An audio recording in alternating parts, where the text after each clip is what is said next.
దేవుని సన్ని కూడి వచ్చిన మీ అందరికీ మరొకసారి ప్రభు నామం పేరిట పేరు పేరున అందరికీ వందనాలండి. మీ ప్రక్క వాళ్ళు కూడా వందనాలు తెలియపరచండి. తెలియపరచారా?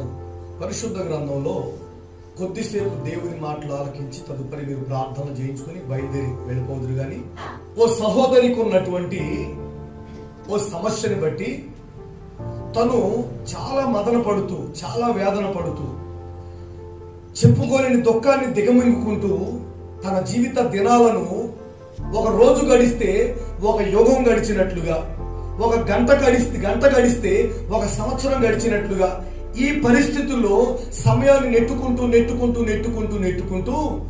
తన పరిస్థితికి, తన సమస్యలకు, తానున్న స్థితికి ఎవరి కారణం అని ఏం నిర్ణయించుకోలేని పరిస్థితుల్లో ఎవరిని నిందించాలి, ఎవరిని దీనికి కారకులు చేయాలో, ఇది వీళ్ళ ద్వారా జరిగే సమస్య, ఇదిగో ఈమె ద్వారా, ఇదిగో ఇతని ద్వారా ఈ సమస్యకు కారణం, ఈ పరిస్థితికి కారణం వీళ్ళు అని చెప్పుకోవడానికి కూడా లేని పరిస్థితి అయిపోయింది. అలానే వేదన దిగమింగుకుంటూ తన తోటి వాళ్ళందరి జీవితాలు బాగానే ఉన్నాయి, తనకున్నట్టుగా అలాంటి సమస్య తన తోటి వారి జీవితంలో ఎవరి జీవితంలోనూ కనిపించట్లేదు. తను అనుభవిస్తున్నట్లుగా తన తోటి వారు ఏమైనా సమస్యలు అనుభవిస్తున్నారు అంటే అలా ఏం అనుభవించట్లేదు. వాళ్ళంతా హ్యాపీగా ఉన్నారండి. బీపీ లేదు, షుగర్ లేదు, వాళ్ళకి హ్యాపీగా ఉన్నారు. వాళ్ళ కుటుంబాలన్నీ అంత ఆనందంగా ఉన్నాయండి. కానీ ఈమె రాత ఎందుకో, నా రాత ఎట్లా తగలండి ఏమిటో, నా కర్మ ఎట్లా కాలిపోయింది ఏమిటో, నా పరిస్థితులు ఎంత హీనంగా, ఎంత నీచంగా సమాజంలో ఇలా ఎందుకు అయిపోయింది నా జీవితం అని ఆమె హృదయాన్ని మొక్కలు చేసుకుంటూ, మనసుని గాయపరుచుకుని, కంటికి నిద్ర లేకుండా, కడుపుకు తిండి లేకుండా అలానే శోకాన్ని దిగమింగుకుంటూ రోజులు గడిపేస్తా ఉందండి ఆ తల్లి.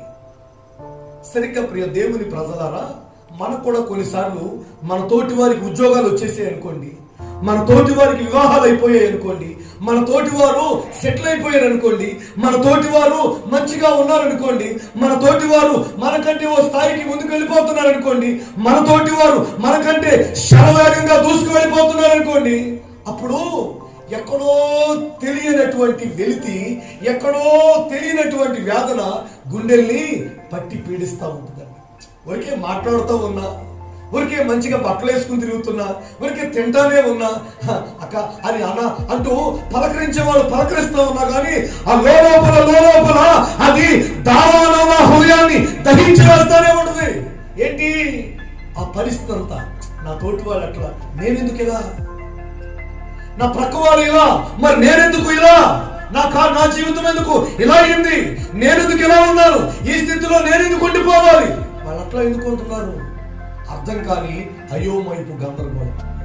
ఈ పరిస్థితుల్లో చాలా మంది డిప్రెషన్లకు లోనైపోయింది.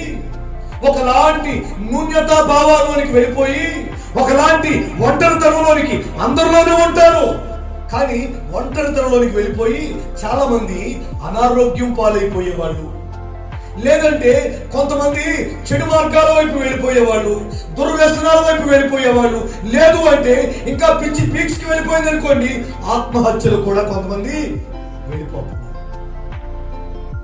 ఈ పరిస్థితులు ఇది కంపారిజన్ అనేది చూసుకున్నప్పుడు, నా తోటి వారికి నాకు, నా తోటి సహోదరి ఇదిగో నాకు, నా తోటి సహోదరుడు ఇదిగో నేను అనే కంపారిజన్కి ఎప్పుడైతే వస్తారో అప్పుడు ఈ రోజున ఆత్మన్యూన్యత భావంలోనికి వెళ్ళిపోయి, ఒంటరిగా ఫీల్ అయిపోయి, అందరిలో ఉన్నా సరే వీళ్ళకంటూ సెపరేట్ గా ఒక గదిలో ఉన్నట్లుగా, వీళ్ళు బంధించినట్లుగా ఈ పరిస్థితులన్నీ తలంచుకుని నలిగిపోయి హృదయాన్ని మొక్క చెక్కలు చేసుకుని చాలా శోకాన్ని దిగమింగుకుంటారు.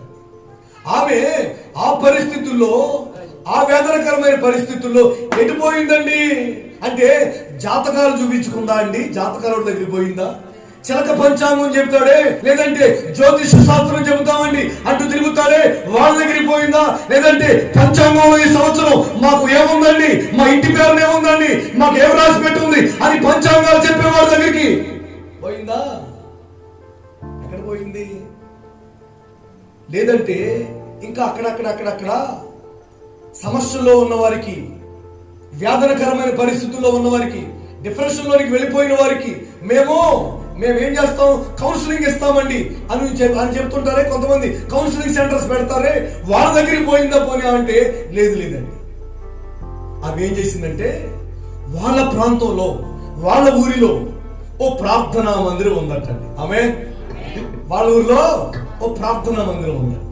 చకచక ఈ పరిస్థితులన్నీ ఆలోచన చేసుకుంటూ తనకున్నటువంటి శ్రమని, తను అనుభవిస్తున్నటువంటి నిందలను, తను అనుభవిస్తున్నటువంటి వేదనంతా అలానే గుర్తు చేసుకుంటూ ఈ రోజున తీరని దుఃఖంతో ఎక్కడ పోయిందండి ఆమె అంటే వాళ్ళ ఊరిలో ప్రార్థనా మందిరం ఉంది. ఆ ప్రార్థనా మందిరంలోకి పోయిందట ఆమె. హల్లెలూయా. ఆ ప్రార్థనా మందిరంలో పోయి అక్కడ ఆమె మోకరించి దేవుని సన్నిధిలో ఏంటంటో మొత్తం మీద చాలాసేపు దేవుని సన్నిధిలో గడిపిందండి. ఈ లోపుగా ఇదంతా గమనించినటువంటి ఆ దైవజనుడు ఆమెతో అంటాడు, అమ్మా నీవు క్షేమముగా వెళ్ళుము, ఆయనతో నువ్వు చేసుకున్న మనవిని ఆయన నిశ్చయముగా నీకు దయచేయుగాక. ఆమేన్. ఇది ఆ పెద్ద ఆయన చెబుతున్న మాట. చదువుతారు ఒకసారి. సమూయేలు మొదటి గ్రంథం 1వ అధ్యాయంలోని 17వ వాక్య భాగాన్ని చదువుతారండి. అంతటా ఏలీ నీవు క్షేమముగా వెళ్ళుము, ఇశ్రాయేలు దేవునితో నీవు చేసుకున్న మనవిని ఆయన దయచేయునుగాక. ఆమేన్. హల్లెలూయా. నా ప్రియ సోదరి సహోదరులారా, ఈ 1వ తారీఖున, ఫిబ్రవరి 1వ తారీఖున దేవుని సన్నిధికి చేరినటువంటి చిన్నవారులారా, పెద్దవారులారా, ఈరోజు మీ వ్యక్తిగత జీవితాల్లో నా దేవుని సన్నిధిలో నిలిచిన మీరు ఈ రాత్రి ఏ మనమైతే ఆయన ఎదురు చేసుకున్నారు, ఏ ప్రార్థన అయితే ఆయన సన్నిధిలో మీరు దేవునికి తెలియపరిచారు, ఏ హృదయపు వాంఛతో ఆయన సన్నిధిలో అడుగు పెట్టారు, నా దేవుడు నిశ్చయంగా మీరు మనవి చేసుకున్నారే, మీరు ప్రార్థన చేశారే, ఆ మనవిని అక్షరాల ఆయన దయచేయునుగాక. ఆమేన్. ఆయన పక్షంగా దేవుని సన్నిధిలో ఓ సమర్పణ కలిగిన సేవకునిగా నేను మీకు తెలియజేస్తున్న శుభవార్త ఏమిటంటే, ఈ రాత్రి అడుగు పెట్టి ఏదైతే కోరుకున్నావో, ఏదైతే నీ గుండెలో ఆలోచన ఉందో, ఏ సమస్యతో పోరాడుతున్నావో, ఏ సమస్యల్లో పరిష్కారం కావాలి అనుకున్నావో, ఏ వేదనలో నుంచి విడిపించబడాలి అనుకున్నావో, ఏ కలవరాలను దాటాలి అనుకుంటున్నావో, నా దేవుడు నిశ్చయంగా నీ మనవిని అనుగ్రహించబోతున్నాడు, నీ మనవి నీకు దయచేయబోతున్నాడు. ఆమేన్. ప్రక్కవారికి చెప్పండి, ఆయన నీ మనవి నీకు దయచేయునుగాక. ఆయన మీ మనవి నీకు దయచేయునుగాక. హల్లెలూయా. ఆ చెప్పేది గట్టిగా చెప్పాలి కాస్త. హల్లెలూయా, హల్లెలూయా. సరే ఆలకించండి. ఆమె మనవి దేవుడు ఆమెకు దయచేయునుగాక అని దైవజనుడు ఏం చేస్తున్నాడు? దీవెన ప్రకటిస్తున్నాడు. అక్కడ ఆమె అవసరం ఏమిటో, ఆమె కోరిక ఏమిటో, ఆమెకున్న వేదన ఏమిటో ఆ సంగతి ప్రక్కన పెడితే ఈ రాత్రి నీ సమస్య ఏమిటో, నీ కన్నీళ్ళు ఏమిటో, నీ వేదన ఏమిటో, నీ అవసరత ఏమిటో, నీ అక్కరేమిటో నా దేవుడు నిశ్చయంగా నీ మనవి దయచేయబోతున్నాడు. ఆమేన్. ఆయన నీ హృదయ వాంఛను సఫలం చేయబోతున్నాడు, నీ కోరికలన్నీ సిద్ధింపజేయబోతున్నాడు. ఆమేన్. ఎలా చేస్తారండి పాస్టర్ గారు అంటే, ఆమెకి ఎలా చేశాడో అలానే చేస్తాడు. ఆమెకి ఎలా చేశాడో, ఆమెకి ఎలా అనుగ్రహించాడో, ఆమెకి ఎలా దయచేశాడో సేమ్ అలానే చేస్తాడండి. కాకపోతే ఆమె ఎట్లా చేసిందో నీవు కూడా అట్లనే చెయ్యాలి. ఈరోజు నీ జీవితంలో కూడా ఎంతటి మొండి సమస్యతో పోరాటం చేస్తున్నా, ఎంతటి ఎడతెరిపి లేని సమస్యతో నువ్వు పోరాడుతున్నాను అనుకుంటున్నా, నా వల్ల కావడం లేదు, నాకు అలా సాధ్యం కావడం లేదు, అసలు నా ఆశలు తీరడం లేదు, ఇది ఎట్లా సాధ్యమవుతుంది, ఎక్కడ పరిష్కరించబడుతుంది, ఎవరు దారి చూపిస్తారు, ఎవరు పరిష్కారం చెబుతారు? ఈ సమస్యలో నుంచి, ఈ లోతులో నుంచి, ఈ లోయలో నుంచి నేను ఎట్లా బయటపడాలి? నా జీవితం మరలా ఎప్పుడు ఆశీర్వదించబడుతుంది, నా ముఖంలో ఎప్పుడు నవ్వు కనిపిస్తుంది, నోటి నేను ఎప్పుడు నవ్వుకుంటాను అని అధైర్యపడుతున్న ప్రియ సోదరుడా, సహోదరి, పెద్దలారా, నిశ్చయంగా నా దేవుడు మీ కన్నీళ్ళన్నిటినీ తుడిచివేయబోతున్నాడు. ఆమేన్. అధైర్యపడకుండా ఈమె జీవితంలో దేవుడు ఎలా కార్యం జరిగించాడో ఒకసారి ఆ విషయాలు మరొకసారి మనం ధ్యానించబోతున్నాం. పూర్తిగా నేను జాగ్రత్తగా చెబుతా, కాస్త జాగ్రత్తగా మీరు ఆలకించేయండి. దేవునికి స్తోత్రం, హల్లెలూయా. మరొకసారి మీ ప్రక్క వాళ్ళకు ఒక మాట చెప్పండి, ఆయన నీ మనవి దయచేయునుగా. కానీ ఆలకించండి. ఈమె ప్రార్థన చేసుకోవడానికి వెళ్ళింది. దేవుడు ఈమె జీవితంలో అద్భుతమైన కార్యం చేయడానికి, ఈమె ప్రార్థన అంగీకరించడానికి, ఈమె మనవి దయచేయడానికి గల కారణం ఏంటండి బాబు అంటే, ఈమె ప్రార్థనా మందిరానికి పోయి ఏం చేసిందంటే కన్నీటితో, చదువుతారు ఇప్పుడు ఆ వాక్య భాగాన్ని, 10వ వాక్యం చదవాలి ఇప్పుడు. బహు దుఃఖాక్రాంతురాలై వచ్చి యెహోవా సన్నిధిని ప్రార్థన చేయుచు బహుగా ఏడ్చిందట. ఈమె మందిరానికి వచ్చి ఏం చేసిందండి బాబు అంటే, ఈమె బహుగా ఏడ్చుచు, బహు దుఃఖాక్రాంతురాలై బహుగా ఏడ్చుచు ప్రార్థన చేసిందట. ఏం ప్రార్థన అది? చెప్పండి ఏం ప్రార్థన? కన్నీటితో ప్రార్థన. ప్రియా సోదరి సహోదరులారా, చిన్నలారా, పెద్దలారా, ప్రభు నామం పేరట మీ వ్యక్తిగత జీవితాల్లో నా దేవుడు మీ మనవి మీకు దయచేయనట్లుగా మీ ప్రార్థన ఎలాంటి ప్రార్థన ఉండాలి అంటే, ఊరికే అల్లి బిల్లి ప్రార్థన కాదు, కళ్ళబొల్లి మాటలతో చేసే ప్రార్థన కాదు. ఎలా ఉండాలండి బాబు అంటే, దేవుడే దిగి వచ్చి నీ మనవి నీకు దయచేసి నీ జీవితంలో అద్భుతం జరిగించాలి అంటే ఏ ప్రార్థన చేయాలి అండి బాబు అంటే, కన్నీటి ప్రార్థన కావాలి. ఆమేన్, హల్లెలూయా, హల్లెలూయా. ఏ ప్రార్థన కావాలి? కన్నీటి ప్రార్థన. కొన్నిసార్లు కళ్ళబొల్లి ప్రార్థనలు ఉంటాయండి. ప్రార్థనలో కూడా కొన్ని విచిత్రమైన ప్రార్థనలు ఉంటాయండి. బాగా విద్వాంసులండి వాళ్ళు. ఎందులో? ప్రార్థన చేసే దాంట్లో విద్వాంసులండి, ఆరుదేరిపోయారు. ఏ ప్రార్థన అండి బాబు అంటే, ఒట్టి సోది ప్రార్థన అండి, కలబొల్లి ప్రార్థన అండి. ఈమె పక్కనే కూర్చుంటుంది కదండి, ఆ పక్క ఈవిడికి పడదు. ఇప్పుడు ఈ ప్రార్థన ఏం చేస్తుందంటే, ప్రభువా నాతో పోరాడే వాళ్ళతో మీరు పోరాడండి. ఆయనకి అదే పనా? ప్రభువా నన్ను కనికరించండి, నా తోటి వారిని కూడా కనికరించండి ప్రభువా, అయ్యా నా సహోదరుని దర్శించండి ప్రభువా. ఎట్లా ప్రార్థన చేస్తావా? అయ్యా అయ్యా అయ్యా మీరు దుష్టులు పళ్ళు దవడ ఎరగొడతావు, చెంపెలు కొడతావు, చెవులు ఆగుతావు, ఇవన్నీ ప్రార్థన చేస్తారా? ఎట్లా కూడా ప్రార్థన చేస్తారు. ఎందుకు చేయండి? ఓ ఏమో ఎన్ని ప్రార్థనలు ఉన్నాయండి, విచిత్రమైన ప్రార్థనలు ఉంటాయండి. కార్యాలు జరగాలి అంటే, అద్భుతాలు ఆవిష్కరించబడాలి అంటే నీ వ్యక్తిగత జీవితంలో కళ్ళబొల్లి ప్రార్థనలు కాదు, అల్లి బిల్లి ప్రార్థనలు కాదు, దేవుని సన్నిధిలో కన్నీరు కాచుతూ వరవరా దేవుని పాదాల చెంత ఏడ్చుకుంటూ, అయ్యా నా పరిస్థితి మార్చబడాలి, నా కన్నీరు తొలగించబడాలి, నా నిందలు తొలగిపోవాలి, నొప్పి తొలగిపోయినట్లుగా నా వేదనంతా తొలగిపోవాలయ్యా అని దేవుని పాదాల చెంత కన్నీరు కాలుస్తూ ప్రార్థన చేస్తే ఆయన దిగి వస్తాడు. ఆమేన్, హల్లెలూయా. ఆయన మనవి దయచేస్తాడు. ఈ పాస్టర్ గారు కన్నీటితో ప్రార్థన చేయాలా అని ఏం చెప్పారండి బాబు అంటే, ఈయనేం చెప్పలే. ఆమెకున్న వేదన అలాంటిది, ఆమెను పట్టి పీడిస్తున్న నిందలు అలాంటివి, ఆమె వింటున్నటువంటి మాటలు అలాంటివి, చుట్టూ వాతావరణం ఆమెని ఎప్పటికప్పుడు ప్రశ్నిస్తూ, ఆమె నిలదీస్తూ, ఆమెను అపహసిస్తూ, ఆమెను పరిహసిస్తున్నాయి చుట్టూ పరిస్థితులన్నీ. అందుకని ఆమె హృదయాన్ని నేలవలే దేవుని సన్నిధిలో కుమ్మరించింది. ఆమేన్. కన్నీటి ప్రార్థన. దేవుడు కార్యం జరిగించాలంటే మొదటగా ఏం కావాలా? కన్నీటి ప్రార్థన. రెండవ కార్యక్రమానికి వెళ్దాం. చూడండి ఇప్పుడు తర్వాత, బహుగా ఏడ్చెను, సైన్యములకు అధిపతియగు యెహోవా నాకు మగ పిల్లను దయచేయాలా. తలపైకి తలకించు. రెండవదిగా ఆమె ప్రార్థనలో స్పష్టత. ఏంటండి? ప్రార్థనలో ఏం కావాలా? ప్రార్థనలో నీకేం కావాలా? అది దేవునికి వివరంగా నీకేం కావాలో స్పష్టత కావాలి. ఈరోజు నీ వ్యక్తిగత జీవితాన్ని, ఉద్యోగం కావాలా, వ్యాపారం కావాలా, వివాహం కావాలా, అసలు ఏం కావాలా? మరి ఇంట్లో బొమ్మలు పెడుతున్నారు కదా, ఎక్కడ చెప్పండి, ఎక్కడ పెడుతున్నారు? ఇంట్లో ఏం కొడుతున్నారండి? రుబ్బురోలు మాదిరిగా ఉంటుంది బొమ్మ. ఫోటోలు అలా ఉంటారు కదండి పిల్లలు, రుబ్బురోలు మాదిరిగా ఉంటారు పిల్లలండి.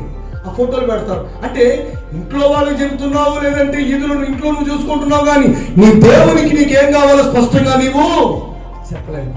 ఇప్పుడు ఈమె గురించి మనం గమనించాల్సిన విషయం ఏంటంటే, మగపిల్లల, ఆడపిల్లల, ఉద్యోగమా, వ్యాపారం అని చెప్పట్లే నేను. నీకేం కావాలో వివరంగా దేవునికి తెలియపరచాలి. నీ ప్రార్థనలో క్లారిటీ ఉండాలి, నీ ప్రార్థనలో స్పష్టత ఉండాలి. నీకు ఏది ఇష్టమో అది అడుగు అని కదా లేఖన భాగాలు రాయబడింది. నీకు ఇష్టమైనది ఏదో అడగండి అని ఇస్తానని కదా దేవుడు చెప్పింది. అంటే ప్రియ దేవుని ప్రజలారా, అద్భుతాలు ఆవిష్కరించబడాలి అంటే, ఘనకార్యాలు నీ జీవితంలో ప్రారంభం కావాలి అంటే, నీ మనవి నా దేవుడు దయచేయాలి అంటే, ఒకటి కన్నీటి ప్రార్థన, రెండవది నీ వ్యక్తిగత జీవితంలో నీ ప్రార్థనలో స్పష్టత కావాలి. ఏం కావాలి? స్పష్టత కావాలి, అంటే క్లారిటీ కావాలి. ఏం కావాలో చెప్పి వివరంగా దేవునికి. ఈ రోజున ఇంట్లో వాళ్ళకి చెప్పకపోయినా పర్లేదు, మోకరించి గదిలో చాపేసుకుని ఆకాశంకు చేతులు చాపి దేహి అంటూ, నీ సేవకురాలనయ్యా, నీ సేవకున్నయ్యా, అయ్యా నీ చేతిలో, అయ్యా మీ కార్యాల కొరకు ఎదురు చూస్తున్నాను, మీ దయ కొరకు ఎదురు చూస్తున్నాను, నా పక్షంగా కార్యం జరిగించనని ఆయన వైపు చేతులు చాపి, నోరారా నీకు కావాల్సిందేదో స్పష్టంగా, నీ బిడ్డలకు కావాల్సిందేదో, నీ కుమార్తెకు నీ కుమారుడికి ఈరోజు నీ ఇంట్లో కావాల్సిందేదో వివరంగా దేవుని చెబితే, ఆయన రొట్టెని అడిగితే రాయినిస్తాడా? చెప్పండి. రొట్టెని అడిగితే రాయినిస్తాడా? చేపలు అడిగితే పామునిస్తాడా? లేదే. క్లారిటీ కావాలిగా, నీకు క్లారిటీ కావాలి. రెండు విషయాలు ఆలోచించాలి. ఒకటి కన్నీటితో ప్రార్థన చేసింది, రెండవదిగా ఆమె స్పష్టంగా ఏం కావాలో దేవుని దగ్గర మొహమాటం లేకుండా, ప్రభు మరి మీ చిత్తం, ప్రభు మీ చిత్తం, అయ్యా మరి అయ్యా తండ్రి మరి ఏం కావాలో నాకేం తెలియట్లేదు ప్రభు, మీరే చేయండి ప్రభు. ఇలాంటి ప్రార్థనలు వినడానికి బాగానే ఉంటాయి, కానీ కార్యాలు జరగాలి అంటే స్పష్టంగా దేవుని సన్నిధిలో ప్రార్థన చేసుకుని తీరాలి. ఆమేన్, హల్లెలూయా, హల్లెలూయా. ఆయన మీ మనవి దయచేయునుగాక. ఆమేన్. మూడవదిగా మరో కార్యక్రమానికి వెళ్దాం. మరో విషయాన్ని కూడా మీకు తెలియజేస్తా. చూడండి, మగపిల్లను దయచేసిన వాని తల మీదకి క్షౌరపు కత్తి ఎన్నటికీ రానియక వాడు బ్రతుకు దినములన్నిటను నేను వానిని యెహోవావగు నీకు అప్పగింతునని మొక్కుబడి చేసుకుంటుంది. అతను తలపైకి తలకించండి. హల్లెలూయా. మీ ప్రక్క వాళ్ళకి మరొకసారి ఆ మాట చెప్తారా? ఆయన నీ మనవి దయచేయునుగాక. దేవుడు మీ మనవి దయచేయాలి అంటే, ఒకటి కన్నీటి ప్రార్థన, రెండవది ఏం కావాలో ప్రార్థనలో వివరంగా దేవునికి చెప్పుకోవడం, మూడవదిగా దేవుడు కార్యం చేస్తే నీవేం చేస్తావో కూడా ముందుగానే చెప్పేయాలా. ఆమేన్. అంతే కదండి, అక్కడ రాయబడింది. అయ్యా నువ్వు నాకు మగపిల్లను దయచేస్తే వాడి తల మీదకి ఏం రానివ్వను, క్షౌరపు కత్తి రానివ్వను, వాడిని యెహోవావగు నీకు ప్రతిష్ఠించేస్తాను అని ముందుగానే దేవుడు ఏం చేస్తాడు, దేవుడు చేస్తే తానేం చెయ్యాలో, తానేం చేస్తుందో కూడా ముందుగానే ఆ దేవునికి తెలియపరుస్తుంది. రోజున ప్రియ దేవుని ప్రజల, దేవుడు కార్యం చెయ్యాలా, కార్యం జరిగించాలా, కనికరించాలా, కృప చూపించాలా, దేవుడు విడిపించాలా, దేవుడు దర్శించాలా, దేవుడు కార్యం నా జీవితంలో జరగాల, మంచిదే. కాకపోతే ఆ కార్యం నీ దేవుడు నీ జీవితంలో చేసిన తర్వాత నీవేం చేస్తావో కూడా ముందుగానే దేవుడికి చెప్పేయాలా. ఎందుకంటే ఈమె జీవితంలో కార్యం జరిగింది, ఎందుకు ఈమె జీవితంలో మేలు జరిగింది, ఆమె మనం ఎందుకు దయచేయబడింది, ఈ రోజున అలా వచ్చింది, ప్రార్థన చేసుకుంది, ఆ తర్వాత ఇంటికి వెళ్ళిన తర్వాత ఆమె జీవితంలో శుభవార్త ఇంటికి పాతి విన్నారా లేదా? విన్నారు కదండి. ఆశ్చర్యం కదండి. ఈరోజు నీ వ్యాపార విషయంలో, నీ ఉద్యోగ విషయంలో, నీ వివాహ విషయంలో, నీ వ్యవసాయ విషయంలో, నేను పట్టి పీడిస్తున్న సమస్యల విషయంలో, ఆర్థిక ఇబ్బందుల విషయంలో, ఏ కోణంలో నలిగిపోతున్నా నా ప్రియ సోదరి సహోదరుగా, నీ పక్షంగా నా దేవుడు నీ మనవి దయచేయునుగాక. ఆమేన్. మూడవదిగా నువ్వు చేయాల్సింది ఏంటంటే, నీ పక్షంగా దేవుడు కార్యాన్ని జరిగిస్తే నీవేం చేస్తావో కూడా ముందుగానే నీకేముండాలి, ఒక క్లారిటీ ఉండాలి. ప్రభువా మీరు ఇలా చెయ్యండి, నేను ఇలా చేస్తాను. అయ్యా మీరు ఇట్లా ఇవ్వండి, నేను ఇట్లా ఇస్తాను. అయ్యా మీరు అది చేయండి, ఇదిగో నేను అలా చేస్తాను. నీ దేవునికి నువ్వు ముందుగానే ఏం చేసుకోవాలా, మొక్కుబడి చేసుకోవాలి. నీ దేవుడు నీకు ఇస్తే నీవేం చేస్తావో కూడా ముందుగానే చెప్పేసేయాలి. అవునండి, చెప్పేయాలి. ఆ రోజున యెఫ్తా ఏమన్నాడో తెలుసా? అయ్యా నేను జయించి ఇంటికి వస్తే నా గుమ్మంలో నాకు ఏదైతే ఎదురుపడుతుందో దాన్ని నీకు దహన బలిగా చెప్పాడా లేదా? ముందే చెప్పేశాడండి. మూడవదిగా నీ దేవుని సందులో నీ దేవుడు నీకేం చేస్తాడో, ఏం చెయ్యాలో, అది చేసిన తర్వాత నీవేం చేయాలో కూడా దేవునికి ముందుగానే చెప్పేసుకోవాలి. ఇక్కడికి 3 విషయాలు ఆలోచించాలి. 4వదిగా మరో మాట కూడా చెప్తాను. చూడండి, అక్కడే రాయబడింది, చదువుతారండి. ఆమె యెహోవా సన్నిధిని ప్రార్థన చేయుచుండగా ఏలి ఆమె నోరు కనిపెట్టుచుండెను. ఎలా ఎనగా హన్నా తన మనసులోనే చెప్పుకొనుచుండెను. ఆమె పెదవులు మాత్రం కదులుచుండి ఆమె స్వరం వినబడక ఉండెను గనుక ఏలి ఆమె మత్తురాలై ఉన్నదనుకుని, ఎంతవరకు నువ్వు మత్తురాలవైందువు, నీవు ద్రాక్షరసము నీ వద్ద నుండి తీసివేయమని చెప్పగా తలపైకి తాలకించాడు. ఈమె ప్రార్థన చేసుకుంటుందట, బహుగా కన్నీరు కాడుస్తూ ఏడ్చుచు. ఈ ప్రార్థన ఎలా ఉందండి అంటే, అక్కడ ఉన్నటువంటి ఏలీ గారికి కూడా వినిపిస్తుందా? చెప్పండి, వినిపిస్తుందండి? వినిపించట్లేదు. ఆమె ప్రార్థన ఆయన కూడా వినిపించట్లేదు. ఊరికే నోరు కదులుతుంది. ఆయన ఇట్లా నోరు కదులుతుందని అప్పుడు ఆయన అంటాడు, ఇదిగో పొద్దున్న తాగొచ్చింది, ఎంతవరకు మత్తురాలుగా ఉంటావు? నీ వద్ద నుంచి ద్రాక్షరసాన్ని తీసేయ్. ఇప్పుడు ఈ పాస్టర్ గారు ఏమంటున్నాడు? ప్రార్థన చేసుకుని ఆమెను పట్టుకుని ఏమంటాడంటే ఆయన, హే అయ్యా పెచ్చలా ఉంది, అయ్యాలి బయటికి వెళ్ళి అవి ముందు ఆ అలవాటు మానుకో, ఆ తాగడం మానుకో ముందు అని అన్నాడు. తొందరపడ్డాడు. ఏంటో నువ్వు మత్తురాలవై, అంతేనండి అన్నది ఆయన. ఏమన్నాడండి? ఎంతవరకు నువ్వు మత్తురాలవైందో నీవు ద్రాక్షరసం నీ వద్ద నుంచి తీసేయ్ అని చెప్పాడు. పాస్టర్ గారు ఇట్లా అంటే ఎవరినైనా ఇక మళ్ళా వారు తుపాకు దెబ్బకు దొరుకుతారండి వాళ్ళు. పాస్టర్ గారు అనేసాడు ఆమె, మత్తురాలవై ఉన్నావేంటి, ఎంతవరకు మత్తురాలుగా ఉంటావు, ఎంతసేపు ఇంకా దిగలేదా? ఏటది ఏటే ఇంకా దిగలేదా? అది ఆ బాటిల్ పక్కన పెట్టుకున్నావేంటి, ఏ తాగుతున్నావు అని అనేసాడండి. అంటే ఇక్కడ మీరు గమనించాల్సింది ఏంటంటే, దైవజనులు అనేవారు కూడా కొన్నిసార్లు అపార్థం చేసుకోరా? హల్లెలూయా. దైవజనులు కూడా కొన్నిసార్లు ఏం చేసుకుంటారండి? ఏమో అపార్థం చేసుకుంటారు. వాళ్ళేమైనా పైనుంచి దిగి వచ్చారా? పైన దిగి రాలేదు కదండి. కొన్నిసార్లు వాళ్ళు కూడా కొన్నిసార్లు అపార్థం చేసుకుంటారు. కొన్నిసార్లు వాళ్ళు కూడా తొందరపడతారు. వాళ్ళు కూడా ఒకసారి ఏదైనా అనేస్తారు, తొందరపడతారు, అనేస్తారు, అపార్థం చేసుకుంటారు, పొరపాటు పడతారు. నువ్వు అలా కాదు, అయినా నిన్ను అలా అనుకుంటారు. నువ్వు అలా మాట్లాడలేదు, అయినా నువ్వు అలా మాట్లాడేమో అనుకుంటారు. ఆయన కూడా కొన్నిసార్లు పొరపాటు పడతాడేమో, అపోహపడ్డాడేమో, తొందరపడ్డాడేమో.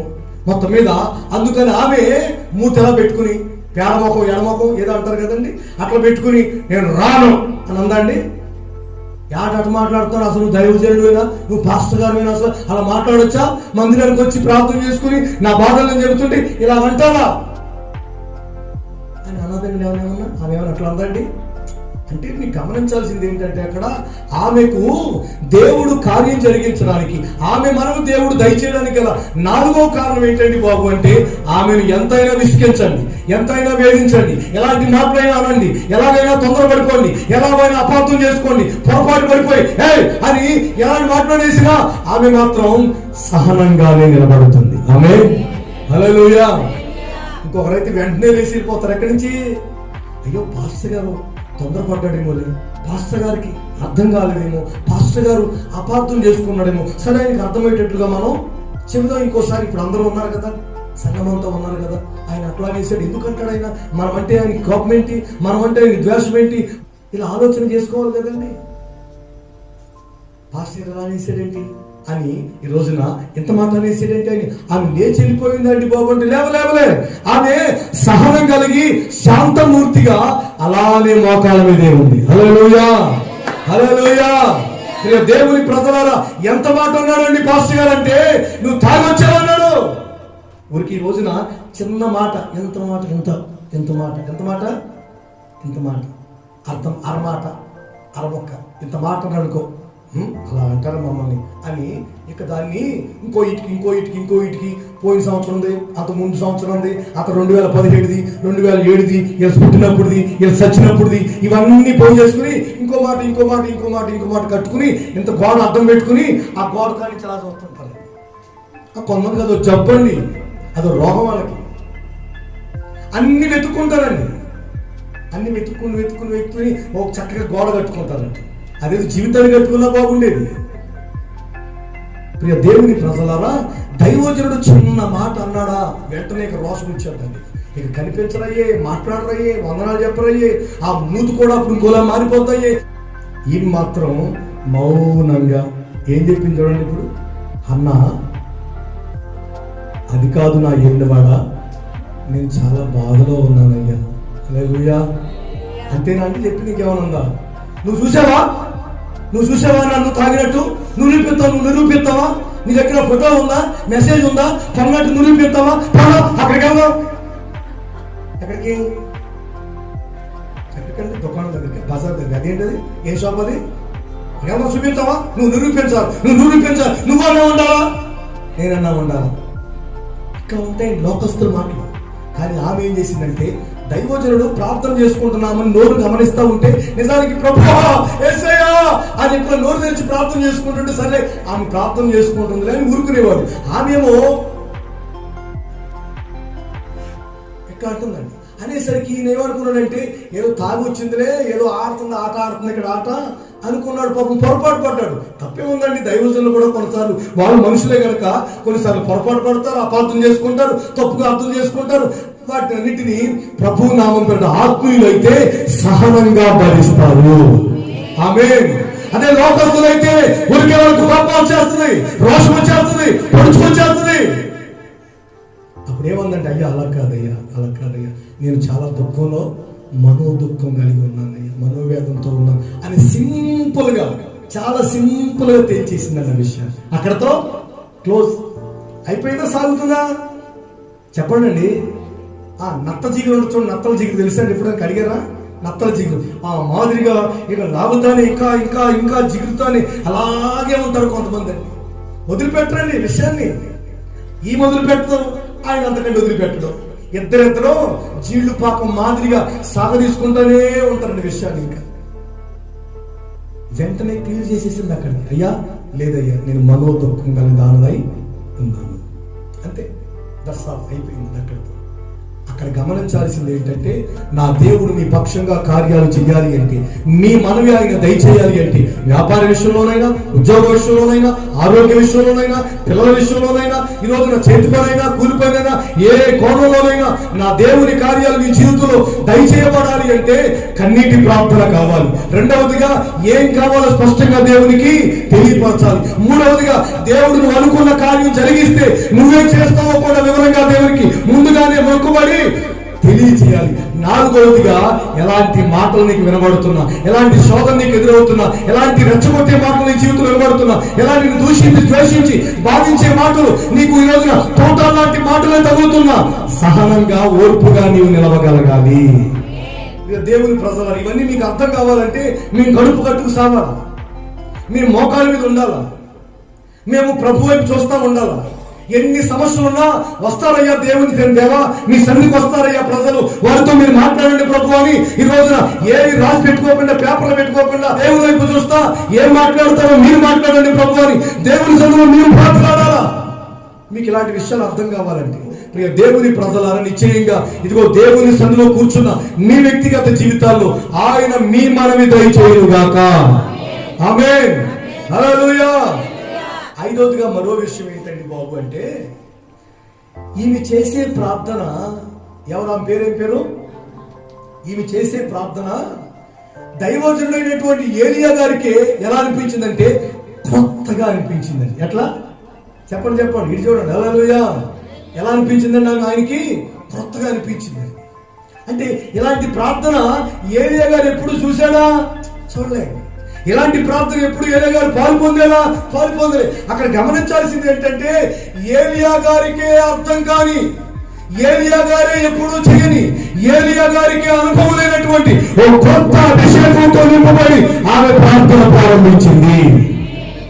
అంటే దినాన మీ వ్యక్తిగత జీవితాల్లో నా దేవుడు మీ మనవి దయచేయాలి అంటే, మీ కార్యాలు దేవుడు శీఘ్రముగా జరిగించాలి అంటే, మీ కన్నీళ్లు తొలగించాలి అంటే, మీ వేదనలు ముగించబడాలి అంటే, మీ కలవరాలు తొలగిపోవాలి అంటే, నా ప్రభు నామం పేరిట మీ ప్రార్థన శక్తివంతమైనదై ఉండాలి. ఆమేన్. ఓ నూతనమైన కోణంలో మీరు ప్రార్థన చేయాలి. ఈ రోజున ఓ కొత్త అనుభవాలతో దేవుని సన్నిధిలో మీరు మోకరించి ప్రార్థన చేయగలగాలి. ఆమేన్. హల్లెలూయా. ఇలా కూడా ప్రార్థన చేయొచ్చా? ఆశ్చర్యం వేసిందండి ఆయన ఎప్పుడు వినలేదు అలాంటి ప్రార్థన, ఎప్పుడు చూడలేదు. అంటే దాని అర్థం ఏంటంటే, ఒక కొత్త అనుభవాల్లో దేవుని సన్నిధిలో ఆయన ప్రాకులాడుతూ ఆమె మొరపెట్టుకుంటూ, ఆమె విజ్ఞాపన చేసుకుంటూ, ఆమె దేవుని సంఘంలో హృదయాన్ని కుమ్మరించుకుంటూ, ఈ అనుభవం అంతా కూడా అయ్యగారికి కొత్తగా అనిపించింది. ఇప్పుడు ఆమె ప్రార్థన ఏంటండి బాబు అంటే ప్రత్యేకమైన ప్రార్థన. ఆమేన్, హల్లెలూయా. నీ సేవకులున్నా, నీ తోటివారున్నా, సంఘ పెద్దలున్నా, నీ పక్కన సీనియర్లున్నా, నీ పక్కన ఇంకొకరున్నా, ఈ రోజున ఎవరున్నా సరే, ఈ రోజు నీ వ్యక్తిగత జీవితంలో ప్రత్యేకమైన ప్రార్థన నీకు ఉండాలి. ఆమేన్.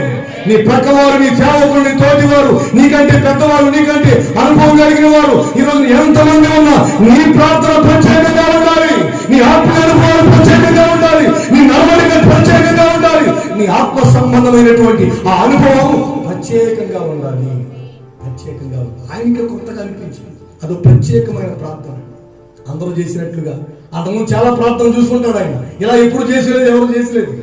అలాంటి ప్రార్థనలు చాలా చేసుకుంటాడు. అక్కడ చాలా మంది ప్రార్థన చేసుకునే ఉంటారు, కానీ ఇలా ప్రార్థన చేసింది ఈమెను చూస్తున్నాడు ఆయన. అందుకనే ఏమనుకున్నాడంటే మత్తురాలు అనుకున్నాడు. ఓ ప్రత్యేకమైన ప్రార్థన. ప్రియ దేవుని ప్రజలారా, మీ పక్షంగా దేవుని కార్యాలు జరగాలి అంటే మీ ప్రార్థనా జీవితం మరో మెట్టెక్కాలి. ఆమేన్, హల్లెలూయా.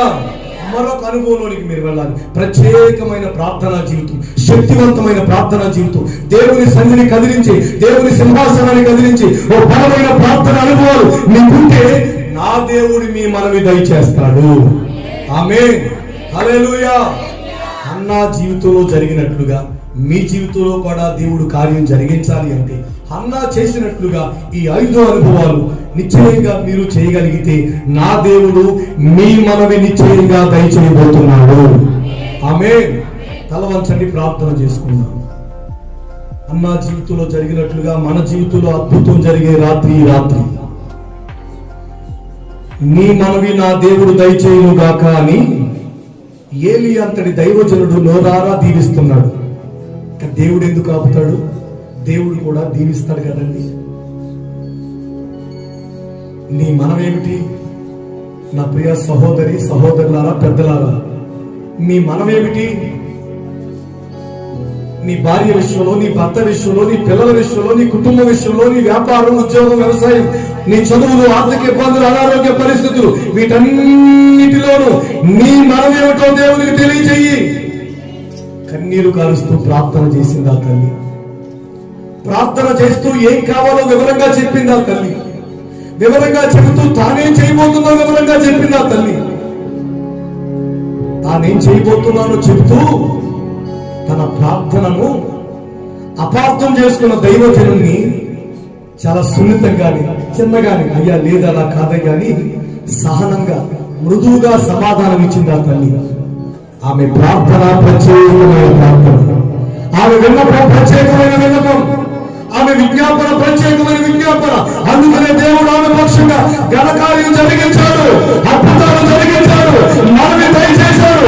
నా దేవుని కొరకు ఈ రాత్రి ఈ వ్యక్తిగత జీవితంలో ఆయన మనవి దయచేయుగాక, దయచేయుగాక, దయచేయుగాక. ఇప్పుడే నా దేవుడు మన ప్రేమను విడుదల చేయుగాక, విడుదల చేయుగాక. నా దేవుని ఆశీర్వాదం, నా దేవుని జీవనం మీ మీద కుమ్మరించబడుతున్నది, మీ మీద కుమ్మరించబడుతున్నది. నమ్ముతున్నారు, మనసారా ప్రభువును సంపదలకు స్తుతిస్తూ బలపరచండి. అయ్యా, మీ దీవెనలను చూపించండి, మీ ఆశీర్వాదాలను చూపించండి, మీ ప్రజల మనవి నిశ్చయంగా మీరు దయచేయండి.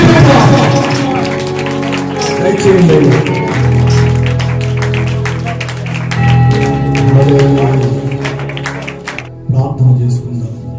దైవజనులు ఏమంటున్నా ప్రార్థన చేస్తారు. పరిశుద్ధుడైన తండ్రి, ప్రేమగల ప్రభువా, మీకు స్తోత్రాలు, స్తోత్రాలు, స్తోత్రాలు, స్తోత్రాలు అయ్యా. సకల ఆశీర్వాదాలకు కారణభూతులు యేసయ్యా, మీకు స్తోత్రాలు, స్తోత్రాలు, స్తోత్రాలు ప్రభువా. గడిచిన కాలం అంతా ప్రభువా మీరు కాచి కాపాడినైనా 2021 సంవత్సరంలో ప్రభు మొదటి నెలంతా మీరు కాచి కాపాడి అయ్యా మరొక నూతనమైన మాసంలోకి మమ్మల్ని ప్రవేశపెట్టిన దాని కొరకే మీకు స్తోత్రాలు ప్రభువా. గడిచిన నెలంతా కాచిన అయ్యా కాపాడిన విధానం కొరకే కృతజ్ఞత కలిగి అయ్యా ముందున్న రోజుల కొరకు సిద్ధపాటు కొరకు ప్రభువా, ప్రాణాత్మ దేహాలు పరిశుద్ధపరచబడి మీ రాకడ కొరకు, మీ రాజ్యం కొరకు సిద్ధపరచబడే దిశగా ప్రభువా అయ్యా మీ సేవకులనైనా దైవజనులకు ఇచ్చిన చక్కటి ప్రేరేపణ కొరకే మీకు స్తోత్రాలు ప్రభువా. ఈ మొదటి తారీఖున ఈ విధంగా కూడుకొని ప్రభు ప్రార్థించడానికి మీరు ఇచ్చిన సమయాన్ని బట్టి ఆధిక్యతను బట్టి మీకు స్తోత్రాలు ప్రభువా. ఇంతవరకు కూడికినంత దేవునికరంగా క్రమముగా మర్యాదగా మీరు జరిగించారు ప్రభువా. మీకు స్తోత్రాలు ప్రభువా. అయ్యా పాడిన పాటల ద్వారా మీ నామానికి మహిమ తెచ్చుకున్నారు. అయ్యా చేయబడిన ప్రతి ప్రార్థన విజ్ఞాపన అయ్యా మీరు ఆలకించినందుకే మీకు స్తోత్రాలు ప్రభువా. ఆమేన్ అని వెంటనే కార్యాలు ప్రారంభిస్తున్నందుకే అయ్యా మీకు వందనాలు ప్రభువా. మీకు స్తోత్రాలు అయ్యా. మరుసటి నెల అయ్యా మరి చక్కటి సాక్ష్యాలు మీరు వినగలుగున్నట్లుగా కృప కలుగు చేయడం అయినా మీకు స్తోత్రాలు తండ్రి. బిడ్డలందరినీ మీరు బలపరిచారు ప్రభువా. మీకు స్తోత్రాలు. మీ దాసుల ముఖాంతరంలో నుంచి ప్రభువా అయ్యా మాతో మీరు మాట్లాడిన ప్రతి ఒక్క ఈ శ్రేష్టమైన మాటల కొరకే మీకు స్తోత్రాలు ప్రభువా. నిన్న వాక్యం బిడ్డ హృదయాలను నీరు గట్టి పల్లెంపు చేయడం ప్రభువా. ప్రతి ఒక్కరిని మీరు బలపరిచినందుకే స్తోత్రాలు చెల్లిస్తూ అయ్యా ఈ రోజు ఈ నెలంతా ప్రభు బిడ్డలు వారి చేతి పనుల్లో కానీ వ్యవసాయాల్లో కానీ అయ్యా చదువుల్లో కానీ పాడి పంటల్లో కానీ మీ కృప కలిగిన బిడ్డలుగా అనేక మందికి దీవెనకరంగా అయ్యా కొండ మీద కట్టబడిన పట్టణం వలె దీపస్తంభం మీద ఉంచబడిన దీపం వలె అయ్యా ప్రతి కుటుంబము వ్యక్తిగత జీవితం దేదీప్యమానంగా ప్రభు మీ నామానికి మహిమ తెచ్చే సాధనాలుగా ప్రతి ఒక్క బిడ్డను మీరు వాడుకుంటున్న విధానం కొరకే స్తోత్రాలు చెల్లిస్తూ అయ్యా మీరు చేసిన పేర్లు కొరకే స్తోత్రాలు చెల్లిస్తూ ప్రభువును రక్షకుడు యేసు నామమున అడుగుచున్నాము తండ్రి. ఆమేన్. మన తండ్రి అయిన దేవుని ప్రేమ, కుమారుని యేసుక్రీస్తు వారి కృప, పరిశుద్ధాత్మని సన్నిధి సహవాసం ఇప్పుడు ఎల్లప్పుడూ సకల పరిశుద్ధులకి ఆరాధనలో పాలు పొందిన వారందరికీ వారి కుటుంబాలకు ఆయన కృపా సమాధానములు సదా తోడై ఉండి వారి మనవి దయచేయునుగాక. ఆమేన్. చెప్దాం చేతులెత్తి హల్లెలూయా హల్లెలూయా హల్లెలూయా. ఇప్పుడు వచ్చిన పెద్దలకు చిన్నలకు అందరూ